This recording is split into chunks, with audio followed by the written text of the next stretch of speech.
Welcome back to చిట్టి తంత్ర తెలుగు అండి. నా పేరు రమ్య.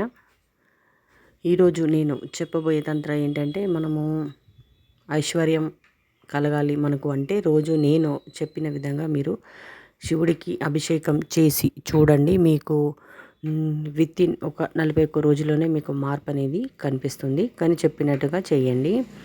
ఏంటంటే, నేను ఈ తంత్ర మీరు చేయడం వల్ల తప్పకుండా మార్పు కనిపిస్తుంది. అన్నీ ఆ శివుడికే తెలుసు. ఆది అంతం అన్నీ అయినాయి.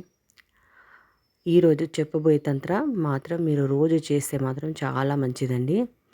నేను ఈ తంత్ర చాలామందికి చెప్పాను, వాళ్ళు చేశారు, మార్పు కూడా కనిపించింది. మీరు కూడా పూర్తి నమ్మకంతో చేయండి. శివభక్తులు ఇంకెవరైనా ఉంటే చేస్తే ఇంకా బాగుంటుందండి. నమ్మకం ఉన్న వాళ్ళే చేయండి. మనసులో ఒకటి పెట్టుకొని పైకి ఒకటి పెట్టుకొని కోరిక తీరలేదంటే తప్పు అనేది. మనస్ఫూర్తిగా చేయండి. ఈ తంత్రం మీరు చేసేటప్పుడు మీరు పొద్దున్నైతే 6 నుంచి 7 గంటల మధ్యలో చేయండి. వీలైతే కొంచెం తొందరగా లేవడానికి ప్రయత్నించండి. ఏం చేయండి అంటే, మీకు మన ఈ పూజా సామాగ్రిలో అష్టగంధం పౌడర్ దొరుకుతుంది, అది తెచ్చుకోండి. తరువాత మనం మామూలుగా వాడే గంధం దొరుకుతుంది, ఆ గంధం తెచ్చుకోండి. మారేడు ఆకుల పౌడర్ దొరుకుతుంది, అది కూడా తెచ్చుకోండి. లేదు చెట్టున్న మీరు పౌడర్ చేసుకోవచ్చు.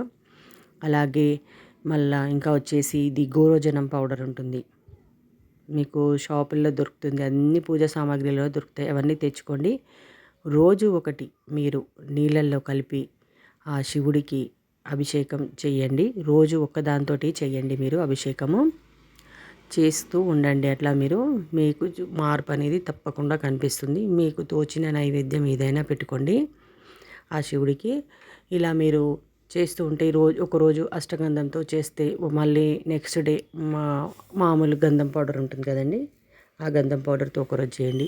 మారేడు ఆకుల పౌడర్తో ఒకరోజు చేయండి. ఈ గోరోజనం ఉంటుంది కదా పౌడర్, దాంతో ఒక్కరోజు చేయండి.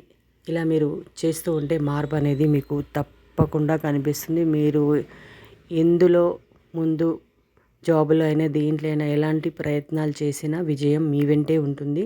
నమ్మకంతో చేయండి. ఆ శివుడు తప్పకుండా కరుణిస్తాడు. ఆయన బోలాశంకరుడు. అందుకే ఈ తంత్రం మీరు చేసి చూడండి. ఆ స్వామివారికి ఎలాంటి కోరికైనా మీకు తప్పకుండా నెరవేరుతుంది. పెళ్ళికైనా, అబ్బాయిలకైనా, అమ్మాయిలకైనా, మనకి కొంచెం ఫైనాన్షియలీ ఎలాంటి ప్రాబ్లమ్స్ ఉన్నా కానీ టైమింగ్స్ మాత్రం మీరు పొద్దున ఎంత తొందరగా అయితే అంత తొందరగా మీరు ఈ తంత్ర అనేది చేయండి.